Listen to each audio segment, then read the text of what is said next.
Shri Caitanya Jaya Nityananda Jaya Advaita Chandra Jaya Gaura Bhakta Vrinda Jaya Jaya Shri Caitanya Jaya Nityananda Jaya Advaita Chandra Jaya Gaura Bhakta Vrinda Jaya Jaya Shri Caitanya Jaya Nityananda Jaya Advaita Chandra Jaya Gaura Bhakta Vrinda.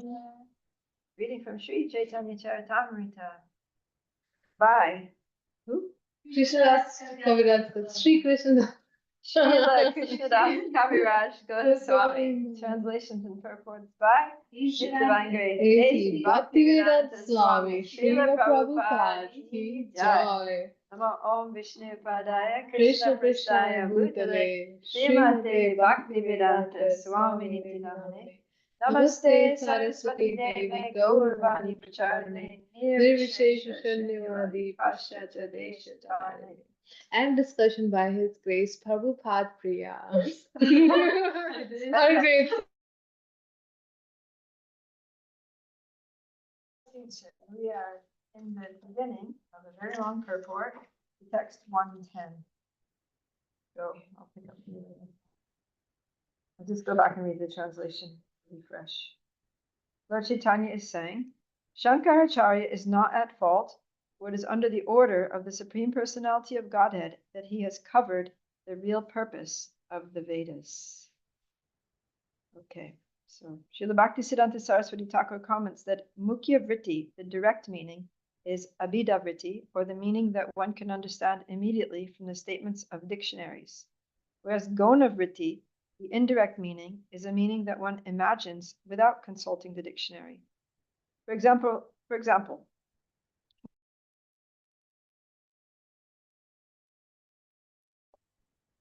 there is no such definition. Therefore, this imaginary meaning is Gona Vritti, whereas the direct meaning found in the dictionary is Mukhya Vritti or Abhida Vritti. This is a distinction between the two. Sri Chaitanya Mahaprabhu recommends that one understand the Vedic literature in terms of Abhida Vritti. Cannot be and a the yogi. Gona Vritti. How am I getting? Yeah, you have to mute I'm yourself. not a Hindu. There's Not this a- one.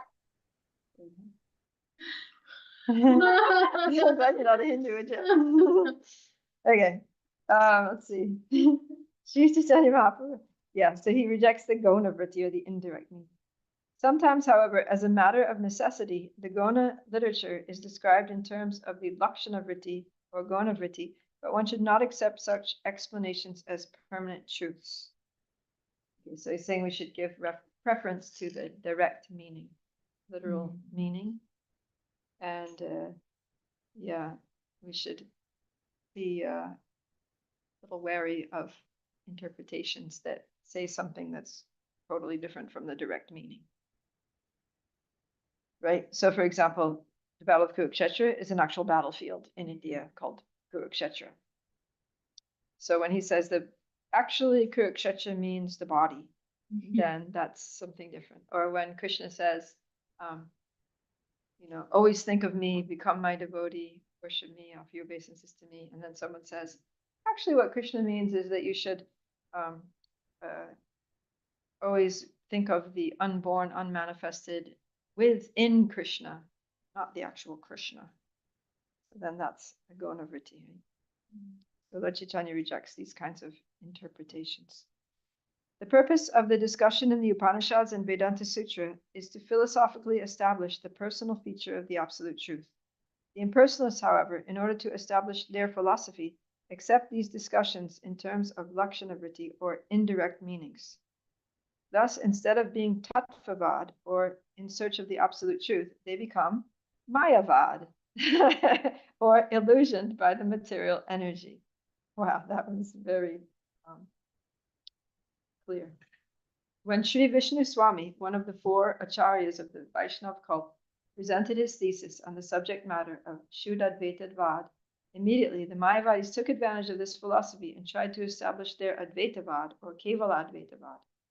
To defeat this Kevaladvaitavad, Sri Ramanujacharya presented his philosophy as Vishishtadvaitavad, and Sri Madhvacharya presented his philosophy as Tattvavad, both of which are stumbling blocks to the Mayavadis because they defeat their philosophy in scrupulous detail.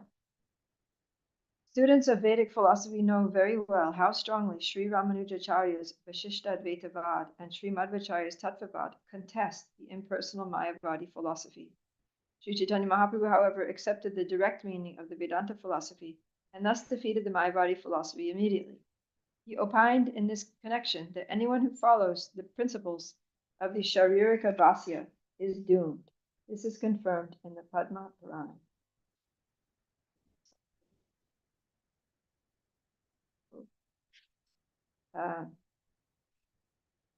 This is confirmed in the Padma Purana, where Lord Shiva tells Parvati, "My dear wife, hear my explanations of how I have spread ignorance." Wait, did we read this? No. Where Sounds is familiar. Parvati part? But no, but I remember we left off where it says Shiva's. It must have come before. It must be repeated. Shiva saying, "My dear wife, hear my explanations of how I have spread ignorance through Mayavad philosophy. Simply by hearing it, even an advanced scholar will fall down. In this philosophy, which is certainly very inauspicious for people in general, I have misrepresented the real meaning of the Vedas and recommended that one give up all activities in order to achieve freedom from karma. In this Mayavad philosophy, I have described the Jivatma and Paramatma to be one and the same. How the Mayavad," end of quote. How the Mayavad philosophy was condemned by Sri Chaitanya Mahaprabhu and his followers is described in Sri Chaitanya Caritamrita Antyalila, 2nd chapter, verses 94 through 96, where Swarup Damodar Goswami says that anyone who is eager to understand the Mayavad philosophy must be considered insane. This especially applies to a Vaishnava who reads the Sharirika Bhasya and considers himself to be one with God. The Mayavadi philosophers have presented their arguments in such attractive, flowery language that hearing Mayavadi philosophy may sometimes change the mind of even a Mahabhagavat or very advanced devotee. An actual Vaishnava cannot tolerate any philosophy that claims God and the living being to be one and the same. Yeah, why is that? That Vaishnavas can't tolerate anyone who says that we are the same as God? Because we are the servant, we have a relationship. Yeah, because that means you can't have a relationship Yeah. with God. There can't be any loving exchange. There can't be any service. There can't be any reciprocation with your service because you're just one, right? For service, for love, there needs to be two. Right? It takes two to tango. So, yeah, individuals. Text 111. Brahma Shabde Mukhya Arte Kahe Bhagavan Chedaishvaya Paripurna Anurdva Saman.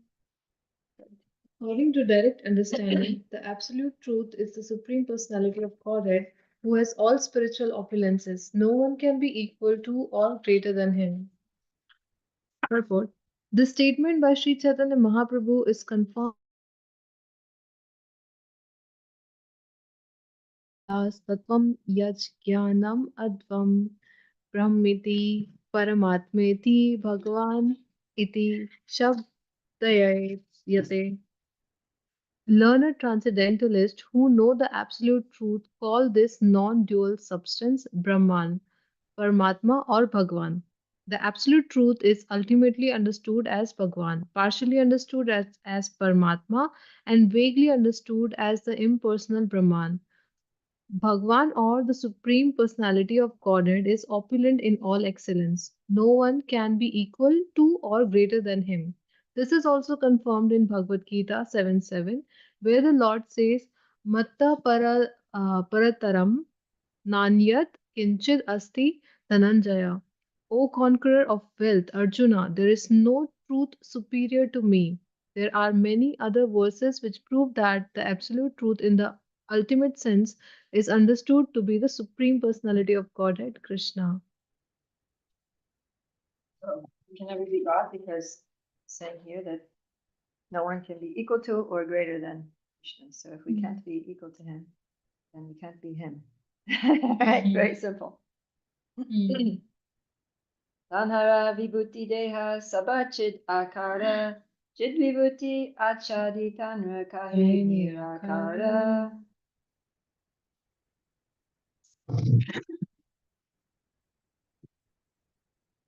Everything about the Supreme Personality of Godhead is spiritual, including his body, opulence, and paraphernalia. Opulence advocates the theory of impersonalism. Purport. It is stated in Brahma Samhita, Ishvara Parama Krishna Satchidananda Vigraha.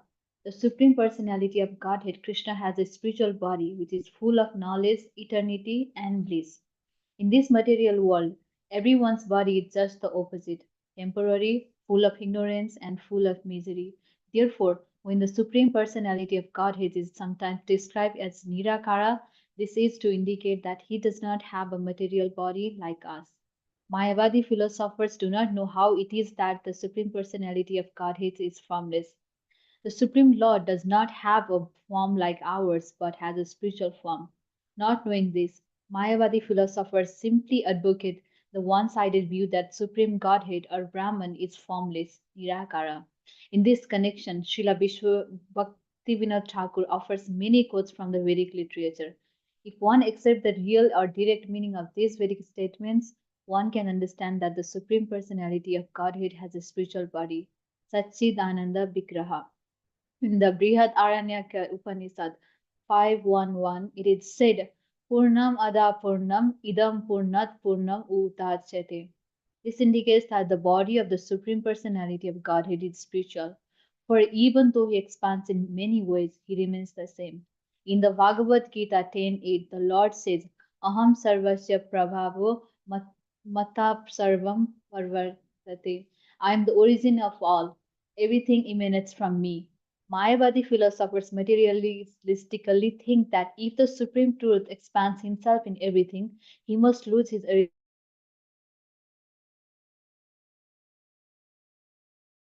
Form other than the expansive, gigantic body of the Lord.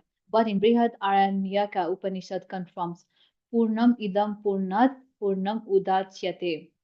Although he expands in many ways, he keeps his original personality. His original spiritual body remains as it is. Similarly, elsewhere it is stated, Vichitra Sakti Purusha Puranaha. The Supreme Personality of Godhead, the original person, Purusa, has multifarious energies, and the Swe- Svetasvatara Upanishad declares, Savraksha Kala Kritivi Paronyayo Yasmat Prapancha. He is the originer of the material creation, and it is due to him only that everything changes. He is the protector of religion and annihilator of all sinful activities. He is the master of all opulences. Now I understand the Supreme Personality of Godhead to the greatest of the great. He is effulgent like the sun and is beyond the material body. Swet Upanishad 3.8. Patim Patinam Paramam Parashat. He is the master of all masters, the superior of all superiors. Swet Upanishad 6.7. Mahan Prabhur Vai Purusha. He is the supreme master and supreme person. Swet Upanishad 3.12. Varashya Saktir Vividaiva Surusyate. We can understand his opulence in different ways with Upanishad 6.8. Similarly, in Rig Veda, it is stated, Tad Vishnu Paramam Padam Sada Pashyanti Suraya. Vishnu is the supreme, and those who are actually learned see him. In Brihad Aranyaka 6.3, it is said, Sa Iksham Chakre. He glanced over the material creation. In the Aitareya Upanishad 1.1.1.2.2, it is said, Sa Aikshata, he glanced over the material creation, and Sa Imal Lokan Ashrajata, he created this entire material world. Thus, many verses can be quoted from the Upanishad and Vedas which prove that the Supreme Godhead is not impersonal. In the Katha Upanishad 2.2.13, it is also said, Nityo Nityanam Chetanas Chetananam Eko Bahunam Yo Vidhadhati Kaman. He is the supreme eternally conscious person who maintains all other living entities. From all the Vedic references, one can understand that the absolute truth is a person and no one can equal or excel him. Although there are many foolish Mayavadi philosophers who think that they are even greater than Krishna, Krishna is Asamardhava. No one is equal to or above him. As it is stated in Svetvatara Upanishad 3.19, Apani Pado Javano Grahita. This verse describes the absolute truth as having no legs or hands. Although this is an impersonal description, it does not mean that the absolute personality of Godhead has no form. He has a spiritual form that is distinct from the forms of matter. In this verse, Chaitanya Mahaprabhu clarifies this distinction. Yes. All those quotations are from Vedic literatures in the category of Shruti, right? Not Smriti. So Shruti means those Upanishads and Vedas, like the Rig Veda and different Upanishads, especially Svetashvatara Upanishad, Brihad Aranyaka Upanishad. So anyone who follows the Vedic culture, the Vedic system of philosophy, they have to accept that this the Shrutis. There can be no doubt in what the Shrutis are saying. So if the Shrutis are indicating that the Supreme Lord, that the absolute truth is a person, which is very clear here, they're using the word Purusham, they're using the word Patim, they're saying that he glances. So how can an energy glance, right? So he's definitely it's saying that he is a person and that he glances and that he as a pati means the master. So that's like person. Yeah, there's one that talks about his feet. Vishnu Paraman Padam. I should think of his feet. So how if he's near Akar, if he has no form, how does he have feet? How are you supposed to think of his feet? And why would the Vedas, why would the Upanishad, a Rig Veda, then that's actually from the Rig Veda. Why would the Vedas be saying think of his feet? So the Mayavadis are doing a lot of big misinterpretations here. And so what does the word nirakar mean when they say, if Shastra says that he is nirakar, means that he doesn't have any material form.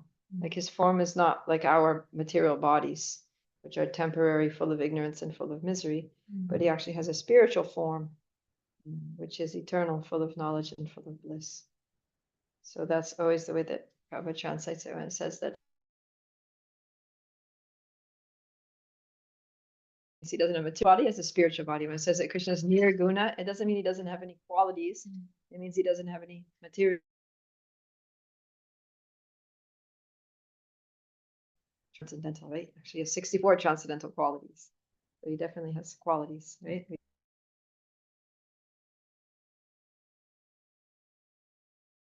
Things that he has, and that are his most attractive features, and they all add to his unlimited glories. Yes, Rich. Hare Krishna Prabhupada Priya. I think you might have answered my question, but it was that last part that confused me about saying that Krishna doesn't have a form. It was like the last two sentences. I forget what it said exactly, that Krishna doesn't have a body or he doesn't have a form. But this doesn't mean something or something. I got a little confused at that last part. Yeah. Prabhupada is saying that so there's a verse from the Svetashvatara Upanishad that's quoted at the end, Apani Pado Javano Grahita, that the absolute truth has no legs or hands. But he's saying that this is an impersonal description. It doesn't mean that the absolute personality of God has no form. So there's different features of God realization, Brahman, Paramatma, and Bhagavan. So in Krishna's Brahman feature, he's all pervasive. He doesn't have a form. So anything that says that Krishna doesn't have a form, that the Lord doesn't have a form, is referring to Brahman, his Brahman feature. But Bhagavan definitely has a form, spiritual form, and even Paramatma has a form, right? It's a Vishnu form that's described as being like the size of the upper part of the thumb that's in the heart, but he's like a mini Vishnu like that. But he has a form. So yeah, Paramatma is even as a personal form. What to speak of Krishna? Krishna's to Bhagavan Swayam. Upper part of the thigh? Thank you, Prabhupada Priya. Is this much in our heart? Yeah, that's what it says. Oh. Okay, 113. Chid Ananda Tenho Tanrastana Parivara Tanre Kahe Prakrita Satvera Vikara Do you want to read, Rich? Yes, Prabhupada Priya. The Supreme Personality of Godhead is full of spiritual potencies. Therefore, his body, name, fame, and entourage are all spiritual. The Mayavadi philosopher, due to ignorance, says that these are all merely transformations of the material mode of goodness. Purport. In the 7th chapter of the Bhagavad Gita, the Supreme Personality of Godhead has classified his energies in two distinct divisions, namely Prakrita and Aprakrita, or Prakriti, and Apara Prakriti. In the Vishnu Purana, the same distinction is made. The Mayavadi philosophers cannot understand these two praktis, or natures, material and spiritual, but one who is actually intelligent can understand them. Considering the many varieties and activities in material nature, why should the Mayavadi philosophers deny the spiritual varieties of the spiritual world?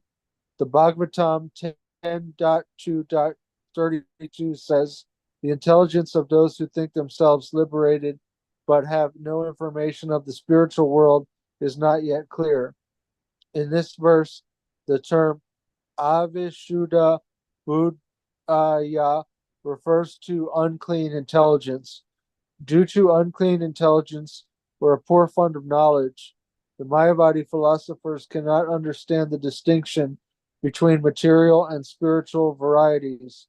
Therefore, they cannot even think of spiritual varieties because they take it for granted that all variety is material.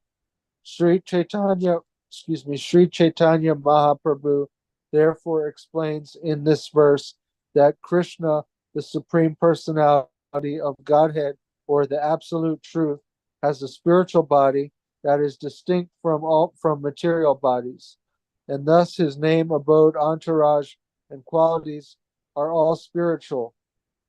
The material mode of goodness has nothing to do with spiritual varieties. Mayavadi philosophers, however, cannot clearly understand spiritual varieties. Therefore, they imagine a negation of the material world to be the spiritual world. The material qualities of goodness, passion, and ignorance cannot act in the spiritual world, which is therefore called nirguna, as clearly indicated in the Bhagavad Gita. Trigunya Vishaya Veda Nistray Gunyo Bhavarjuna. The material world is a manifestation of the three modes of material nature, but one has to become free from these modes to come to the spiritual world, where their influence is completely absent. Now, Lord Sri Chaitanya Mahaprabhu will disassociate Lord Shiva from Mayavada philosophy in the following verse. Like my living Gita, how he puts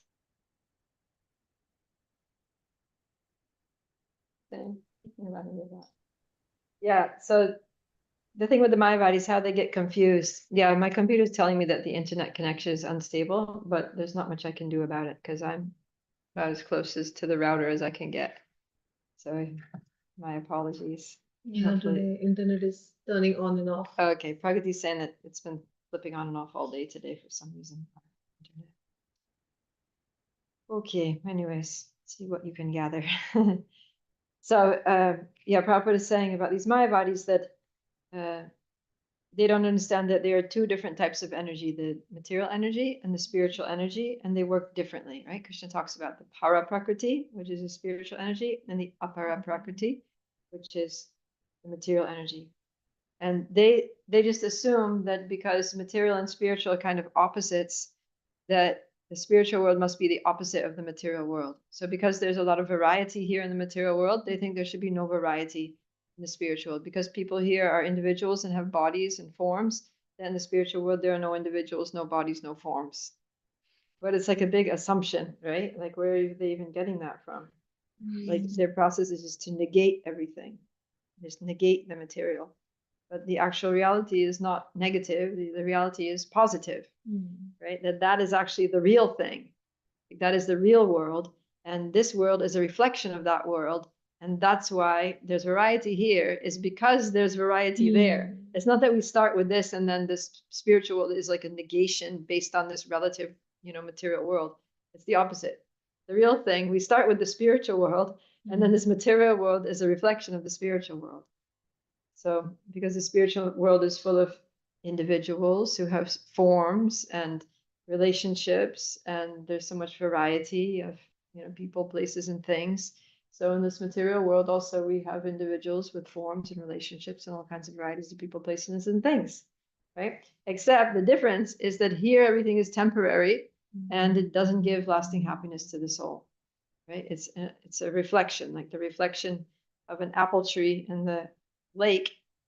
It looks pretty. It looks exactly like the apple tree, the real one, but the problem is that you can't enjoy those fruits, right? And also it's temporary because as soon as the sun goes down, it's gone. But the real apple tree stays and it has nice, sweet, juicy fruits that you can eat and relish and be nourished by. So, yeah, the Mayavadis are too focused on the material world and they're basing everything on the material world, and then it must be the opposite of this world. So we have to start with the actual origin, which is the spiritual world and Krishna.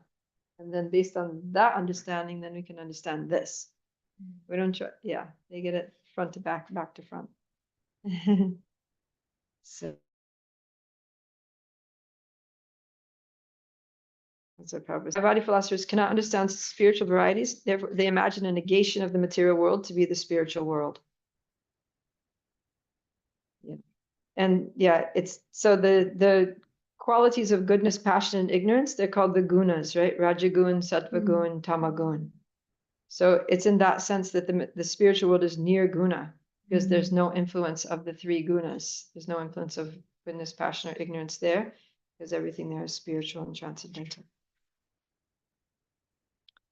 Okay, very good. Yes. I will comment. I really like your analogy of apple tree because this is so true. Like the real fruits are tasty, juicier, and right now what we are having the sense gratification is very temporary and not that juicy, but still we think that okay, this is the only thing we can get, but the real fruit Yeah. is out. So Keep reaching for the fruits like the apples again. Okay, Yeah. that one didn't taste it, but this one will be good. Right? Yeah, that will That one stay with wasn't me. good, but let me try this one. Keep trying. It's like we don't get it. Yeah. Text 114. All right, so Prabhupada said that now Lord Chaitanya will disassociate Lord Shiva from Mayavad philosophy. He's going to rescue Lord Shiva from the blame. Tanra dosha nahi tenha agyakari dasa araye shune tarahaya sarvanasha. Hannah, do you want to read? There's a big old purport here. I'm just listening today. I'm at work. Okay. Nikesh, do you want to read a little? Sankaracharya, who is an incarnation of Lord Shiva, is faultless because he is a servant carrying out the orders of the Lord. But those who follow his Mayavadi philosophy are doomed. They will lose all their advancement in spiritual knowledge. Purport. Mayavadi philosophers are very proud of exhibiting their Vedanta knowledge through grammatical jugglery. But in the Bhagavad Gita, Lord Sri Krishna certifies that they are Maya Prata Jnana, bereft of real knowledge due to Maya. Maya has two potencies with which to execute her two functions. The Prakseptamika Sakti, the power to throw the living entity into the ocean of material existence, and Avaranatmika Sakti, the power to cover the knowledge of the living entity. The function of the Avaranatmika Sakti is explained in the Bhagavad Gita by the word Maya Prata Jnana. Why the Daivi Maya or illusory energy of Krishna takes away the knowledge of the Mayavadi philosophers is also explained in the Bhagavad Gita by the use of the words Asuram Bhavam Asrita, which refer to a person who does not agree to the existence of the Lord.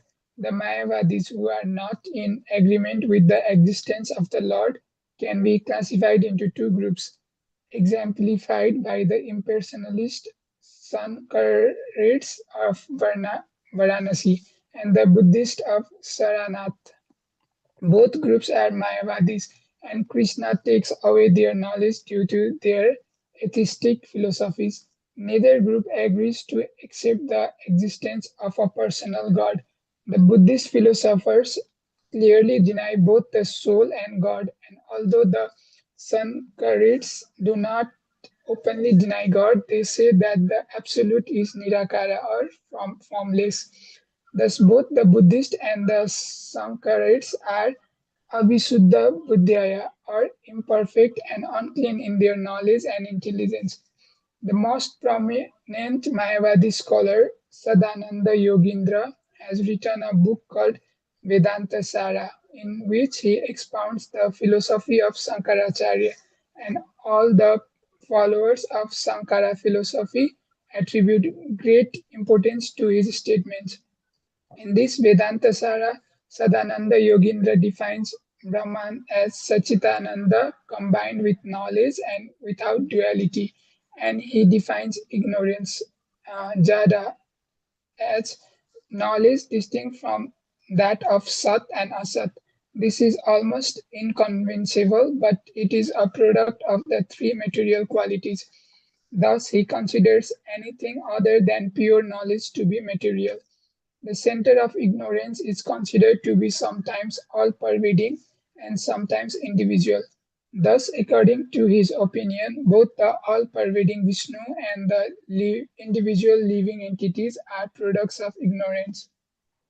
In simple language, it is opinion of Sadananda Yogindra that since everything is Nirakara, formless, the conception of Vishnu and the conception of the individual soul are both products of ignorance.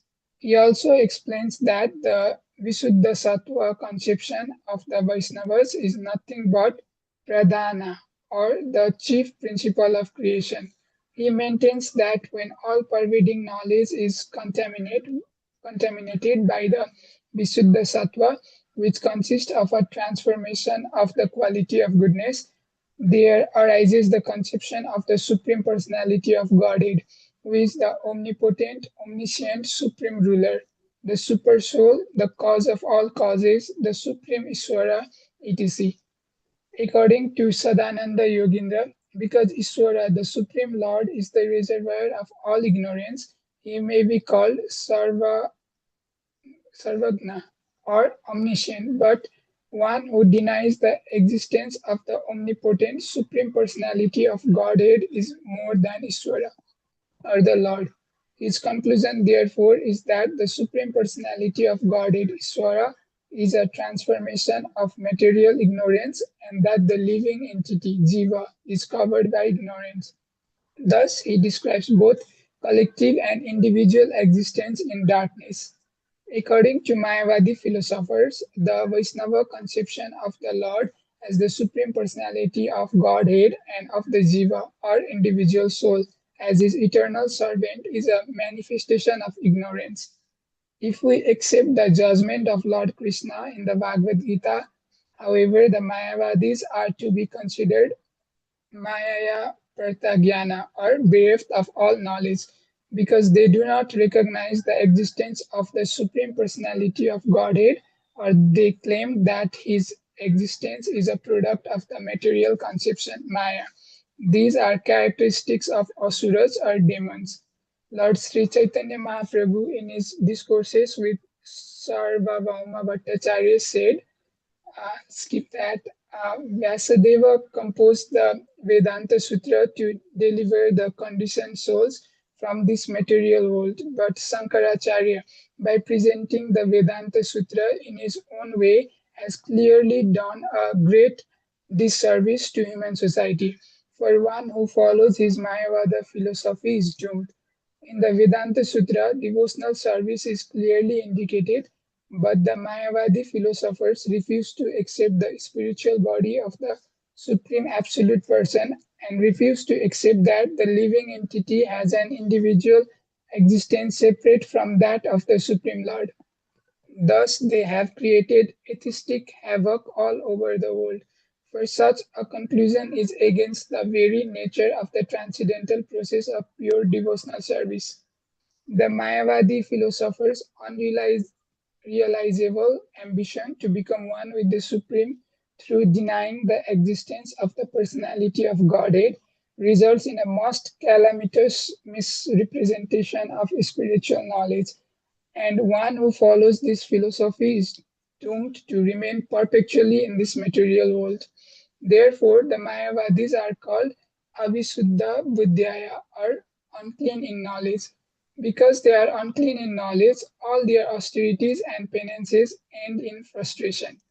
Thus, although they may be honored at first as very learned scholars, ultimately they descend to physical activities of politics, social work, etc.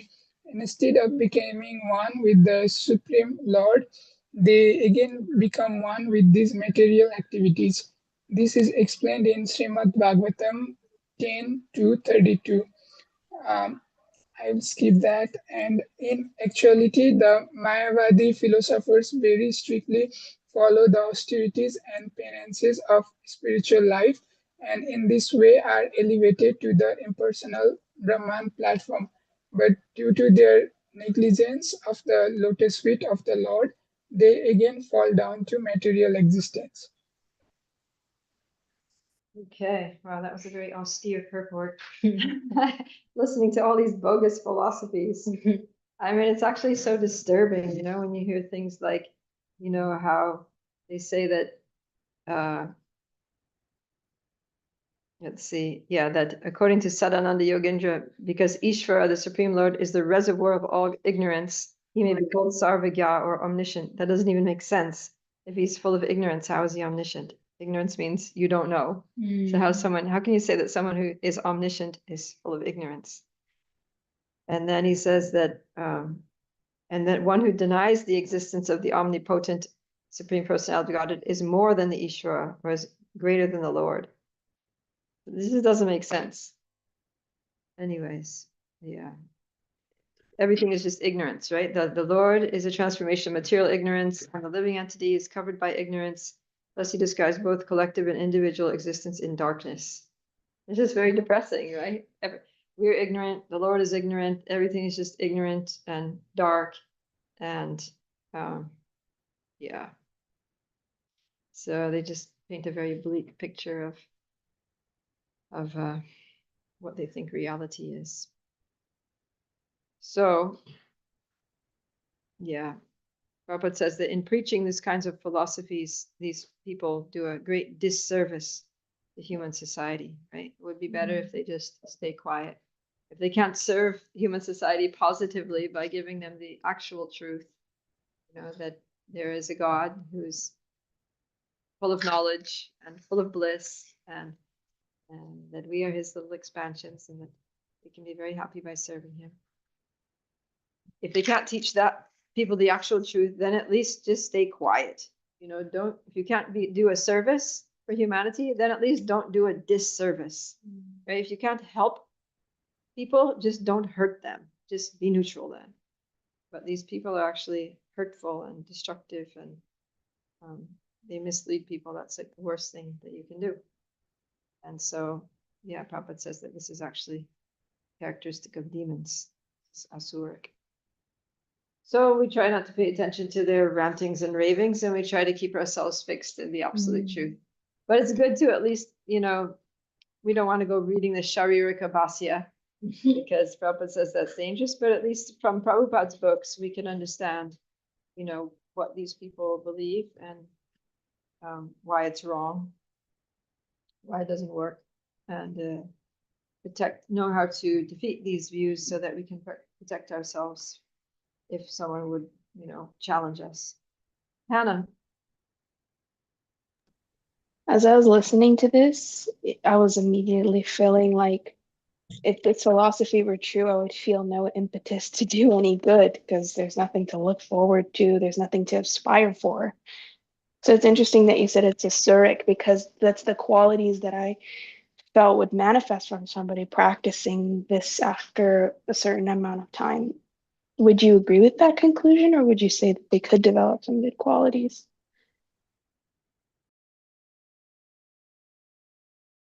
like they say that there's no God, or that God is just ignorant, and that our power to deny the existence of God makes us better than God, so we are God, but we're also in ignorance. It's just like, it doesn't even make sense. Kind of crazy. Yeah, so it just shows to what extent Asuric people will go to twist things. They like twist it in a way to try to promote themselves and put God down, right? Out of their envy of God. And yeah, not just envy of God, but envy of others, because they take pleasure in misleading people. Right? Just like nowadays, the leaders of society, even though they might not be misleading people spiritually, but they're misleading everybody into believing that they can be happy through material consumerism, right? Through technology, through automation, and yeah, just buying things. And a lot of people believe it, right? People are buying into this whole thing. Yeah, almost everyone. People are like, this is amazing. This is like the future. And wow, everything became so easy. And now we have power at our fingertips. We can get everything just delivered to our doorstep. And, it's like, woohoo. People are thinking this is like great stuff. And they're just imagining the possibilities, robots doing everything. We don't have to work. And yeah, I ordered, so my book, The Living Gita, I ordered 100 copies of it. And then, so it came finally after a long time, but it came, and it came like one box 16, one box 19, another box, some odd number, and then another box had only 5 in it. And then I got a packet with 1 in it. And I was like, what the heck? Like, why? And then Brihat was here. He's like, oh, they probably, nowadays Amazon is just using like robots in their warehouses to like do the, all the packing and shipping things out. So it's like, if it was a human being, they would be like, okay, order 100. Let's, the maximum weight for a box is this much. So, okay, we'll put 5 boxes of 20 books, and ship it out. But no, 1 box 16, 1 box, 27, 1 box 5, and one in a bubble pack. It's like, who thinks like that? So God knows what kind of formulas they program these robots with, but it is not very practical. So yeah, just goes to show. So I mean, that's okay because it's not a big deal. I got the books, right? But what if it's a robot who's packing like your medical prescription, or it's like, and then you're supposed to get 1 dose with this much of something in it, but it ended up being 10 times the dose, and the other one only had like 1/10 of the dose, and it's like pretty crazy. So the thing is, you can't always trust these mechanical critters.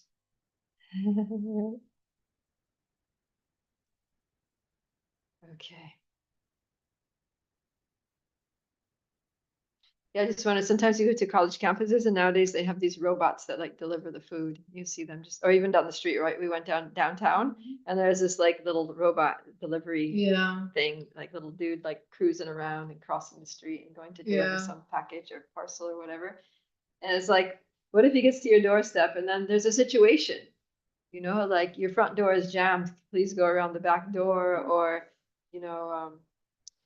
the person's not at home, or come back in 2 weeks, or wrong address, or it's like, how do you tell a little robot guy that, how do you explain anything if there's any like nuance to the delivery? So it's all very tenuous, it's all very precarious.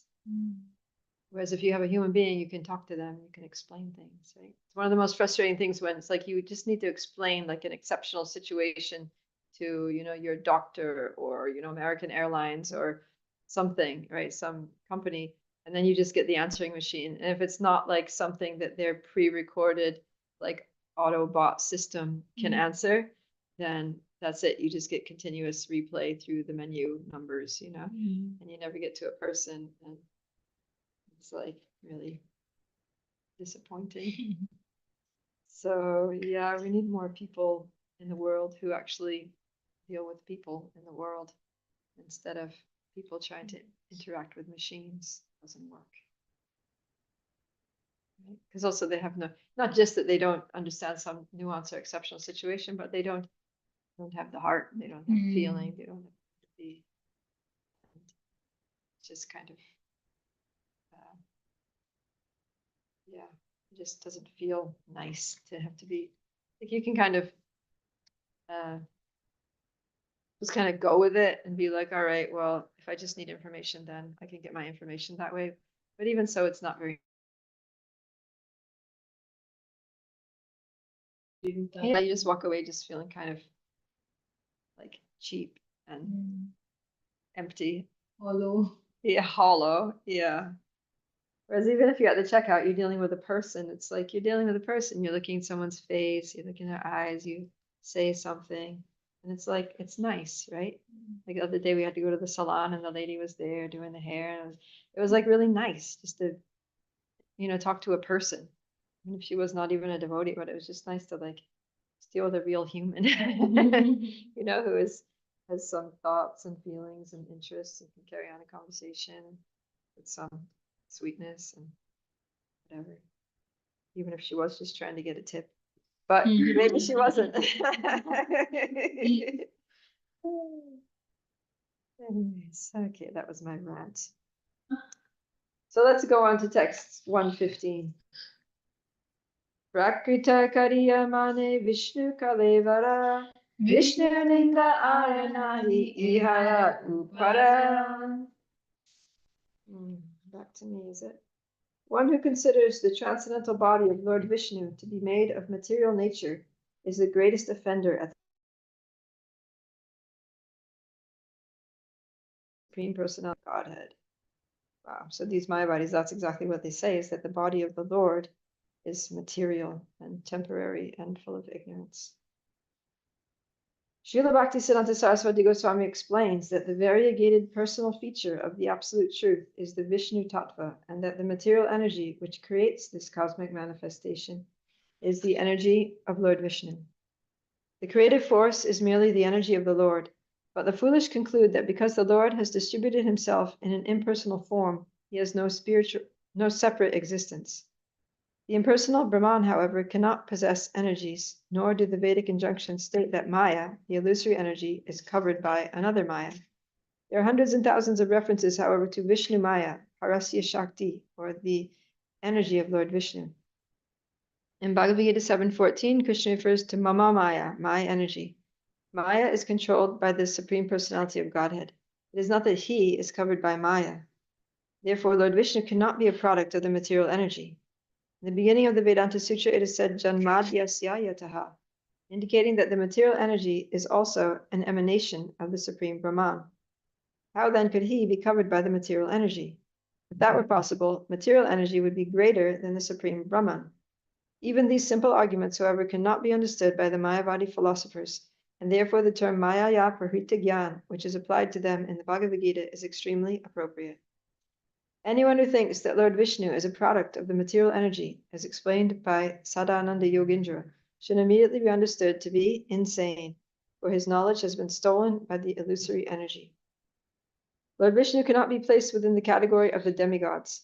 Those who are actually bewildered by this Mayavad philosophy and are still in the darkness of ignorance consider Lord Vishnu to be a demigod, in defiance of the Rig Vedic mantra Om Tad Vishnu Paramam Padam. Vishnu is always in a superior position. This mantra is confirmed in the Bhagavad Gita, Mata Parataram Nanyat. There is no truth superior to Lord Krishna or Vishnu.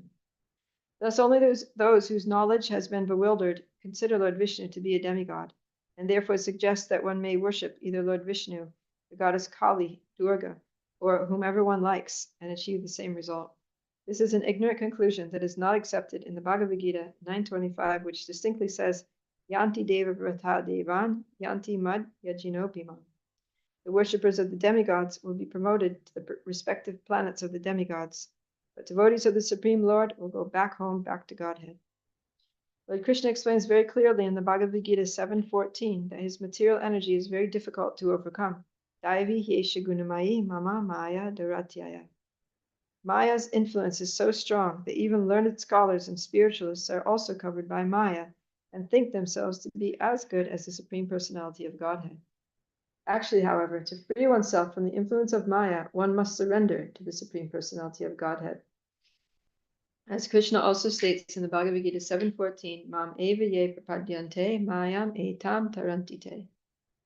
It is to be concluded, therefore, that Lord Vishnu does not belong to this material creation, but to the spiritual world. To misconceive Lord Vishnu to have a material body, or to equate him with the demigods, is the most offensive blasphemy against Lord Vishnu. And offenders against the lotus feet of Lord Vishnu cannot advance in spiritual knowledge. They are called Mayaya Parita Gyan, or those whose knowledge has been stolen by the influence of illusion. One who thinks that there is a difference between Lord Vishnu's body and his soul dwells in the darkest region of ignorance. There is no difference between Lord Vishnu's body and Vishnu's soul, for they are Advaya Gyan, one knowledge. In this world, there is a difference between the material body and the spiritual soul, but in the spiritual world, everything is spiritual, and there is no such difference. The greatest offense of the Mayavadi philosophers is to consider Lord Vishnu and the living entities to be one and the same. In this connection, the Padma Purana states, Archye Vishno Shiladir Gurushu Naramatir Vaishnave Jati Buddhi Yasyava Naraki Saha. One who considers the Archamurti, the worshipable deity of the Lord, to be stone, the spiritual master to be an ordinary human being, and a Vaishnav to belong to a particular caste or creed, is possessed of hellish intelligence. One who follows such conclusions is doomed. Jai. So, yeah. Prabhupada is making this very clear that we should not consider the Lord's body to be material. Yeah, and we shouldn't consider him to be the same as us. There's a difference. His body is spiritual, and he is great, and we are small. Right? He is infinite, and we are infinitesimal. So basically, these Maya bodies are in Maya. They're called Maya bodies. Yeah.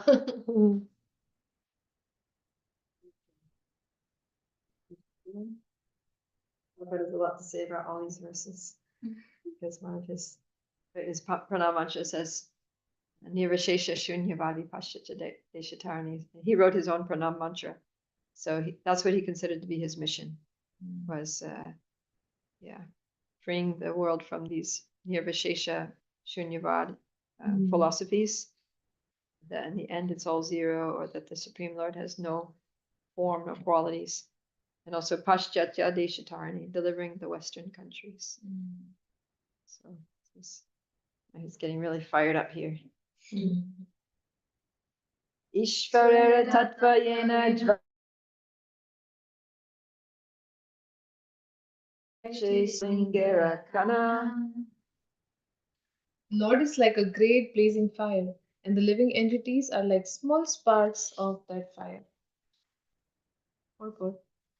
All the sparks and a big fire are both fire, and both have the power to burn. The burning power of the fire and that of the spark are not the same. Why should one artificially try to become like a big fire or ignorance? One should therefore understand that neither the Supreme Personality of Godhead nor the small spark like living entities have anything to do with matter. But when the spiritual spark comes in contact with the material world, his fiery quality is extinguished. That is the position of the conditioned soul. Because they are in touch with the material world, their spiritual quality is almost dead. But because these spiritual sparks are all Krishna's parts and parcels, as the Lord states in the Bhagavad Gita, Mameva Mashaha, they can revive their original position by getting free from material contact. This is pure philosophical understanding. In Bhagavad Gita, eternal. Therefore, the material energy Maya cannot affect their constitutional position. Someone may argue, why is there a need to create the spiritual sparks? The answer can be given in this way. Since the absolute personality of Godhead is omnipotent, he has both unlimited and limited potencies. This is the meaning of omnipotent. To be omnipotent, he must have not only unlimited potencies but limited potencies also. Thus, to exhibit his omnipotence, he displays both. The living entities are endowed with limited potency, although they are part of the Lord, The Lord displays the spiritual world by his unlimited potencies, whereas by his limited potencies, the material world is displayed. In the Bhagavad Gita 7:5, the Lord says, Apariyam itastat Vanyam prakritim vidhime param jiva bhutam mahabaho yayadam dharyate jagad. Besides these inferior energies, O mighty armed Arjun, there is another superior energy of mind which comprises all living entities who are exploiting the resources of this material inferior nature. The Jiva Bhuta, the living entities,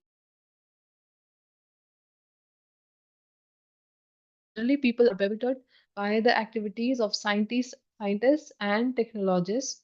Due to Maya, they think that there is no need of God, and that they can do everything and anything, but actually they cannot. Since this cosmic manifestation is limited, their existence is also limited. Everything in this material world is limited, and for this reason, there is creation, sustenance, and dissolution. However, in the world of unlimited energy, the spiritual world, there is neither creation nor destruction. If the personality of Godhead did not possess both limited and unlimited energies, he could not be called omnipotent. Anor Aniyan Mahot Mahiyan. The Lord is greater than the greatest and the smaller than the smallest. He is smaller than the smallest in the form of the living entities and greater than the greatest in his form of Krishna. If there were no one to control, there would be no meaning to the conception of the supreme controller Ishvara. Just as there is no meaning to a king without his subjects. If all the subjects became king, there would be no distinction between the king and an ordinary citizen. Thus, for the Lord to be the supreme controller, there must be a creation to control. The basic principle of for the existence of the living entities is called Chid Vilasa or spiritual pleasure. The omnipotent Lord displays his pleasure potency as the living entities. The Lord is described in the Vedanta Sutra 1112 as Anandamayo Bhyasat. He is by nature the reservoir of all pleasures, and because he wants to enjoy pleasure, there must be energies to give him pleasure or supply him the impetus for pleasure. This is the perfect philosophical understanding of the absolute truth. I finally. That sounds very nice. Yeah. So yeah, Lord Chaitanya is using this analogy that the Lord is like a fire, blazing fire, and we're like little sparks. We're qualitatively the same, right? And sparks are also fire, but they're small. So when a spark goes flying out of the fire, as soon as it touches the ground, then it extinguishes. But the blazing fire doesn't get extinguished. In fact, it burns everything in its path, right? So the very things which would extinguish the spark are the fuel that makes the fire burn even more. So there's a big difference between us and Krishna. So then one might wonder, well, why is it that Krishna makes all these little sparks? And that's what Prabhupada is addressing here, that, yeah, he's the supreme controller and he's the supreme enjoyer. So, but how can you be a controller or enjoyer unless you have something or someone to control and enjoy? So that's where we come in. And it's nice to think that, we are, how does he put it? Yeah, the Lord displays his pleasure potency as the living entities. So we are actually manifestations of his pleasure potency. In other words, we exist to assist the Lord in his pleasure pastimes. And that by doing so, we also get great pleasure because we're made of the pleasure potency. Right? We hear about how Srimati Radharani is the personification of Krishna's pleasure potency, right? Ladini Shakti. Prabhupada is saying here that we are too. Just like Radharani is always trying to please Krishna, that's also our nature, right? We want to please Krishna. That's really all we want. But because we kind of put Krishna out of our lives, and we end up trying to give pleasure to ourselves and so many other people that don't really appreciate us, right? We're always trying to please someone, right? Like an employee is trying to please the boss to get a promotion, or, a student is trying to please the teacher and to get good grades and to get some favors. Or, you know, the wife is trying to please her husband to make him love her more, and husband's trying to please his wife to, you know, whatever. And yeah, so everybody's just trying to, even a dog is trying to please his master, and the master's trying to please the dog. Everybody's just trying to please someone because we are made to please someone, right? What's that word? A word, song? Someone to please. I can't remember. There's some like old song that says something like that. They just want someone to please, looking for someone to please. It actually uses that word. So yeah, and if we can make someone happy, we're happy, right?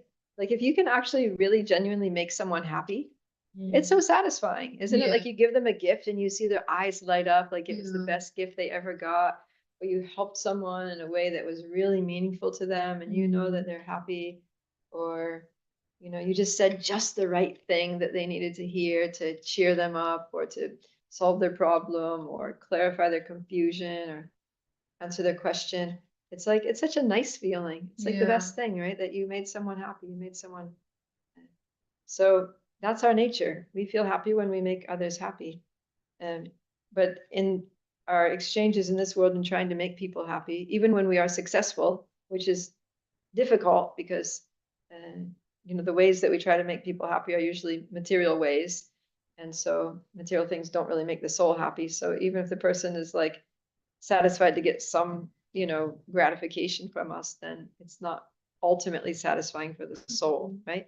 But when we make Krishna happy, or when we, you know, enliven someone in spiritual life, it's really, really satisfying. And that's what we're meant for. That's what we're made for. That's why it's so uplifting and inspiring, is because we're being who we're meant to be, right? We're like being who we're supposed to be. So yeah, we exist to give pleasure to Krishna, and when we give pleasure to Krishna, then we feel so satisfied, so happy, so enlivened. So we just have to try to look for opportunities to give pleasure to Krishna, right? Find out what pleases Krishna and do that. And that's why Guru, Sadhu, and Shastra are so important, because we don't know. Sometimes we don't know. We're like, oh my God, what should I do? How can I please Krishna? I tried something. Did that please Krishna? I wonder. I don't know. Krishna, do you like that? So that's why we can learn from scripture, right? These are the things that Krishna likes, right? Who would have thought that sitting there and going Hare Krishna, Hare Krishna would be pleasing? Who would have thought that, you know, like taking a stick of incense is going to make anyone happy? But somehow, like, Krishna likes those things. So from scripture, we can learn that Krishna likes these kinds of offerings. He likes when we chant these mantras. He likes when we have these moods or whatever. So we should try to work on making ourselves, our attitude, and our activities as pleasing to Krishna as possible. And that's the secret to a happy life. And yeah, so we learn from Shastra, and we also learn from Guru, and then we do something, and then you know, we can consult with our gurus and Shiksha gurus and mentors, and be like, I really want to please Krishna. What should I do? All right, what I'm doing right now, do you think this is really pleasing to Krishna, or should I make some adjustment in my life? So it's good to ask those questions. Yeah, one time I was a new devotee, and I asked a senior devotee, I said, Guru, how do I know? I'm really trying to, I want to please Krishna, but how do I know if Krishna is happy with what I'm doing? And then he said, you'll know that Krishna is happy because you'll be happy. So I thought that was nice. You know, if we're feeling enthusiastic in Krishna consciousness, it's because we're doing something that Krishna likes. And if we're feeling, you know, depressed and sluggish and unenthused, then maybe we need to check in with our gurus and find out what's wrong, right? What we might be able to change. So it's very practical. Okay, Jai. So let's all try to please Krishna. I'm going to try to please Krishna by making myself more useful in his service by going to North Carolina this weekend and doing a training course for career Dharma coaches training.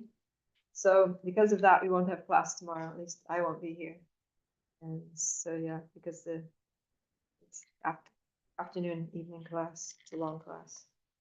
And then there comes the weekend. So Monday we can have class. I'll be on Zoom from North Carolina. I think I should be able to be free at this time. And then Tuesday, I'll probably, I have an evening flight, so I'll probably be checking in or flying. So yeah, it'll be a little choppy over the next days. But we can have class on Monday, and then we can pick it up on Wednesday. And Thursday, I'm going getting surgery again, and then let's see how I feel about Friday. So stay tuned, okay? And I'll remind you, and I'll try to remember to remind you, to remind you on the WhatsApp group about classes, okay? But hang in there. I'll be back when we can.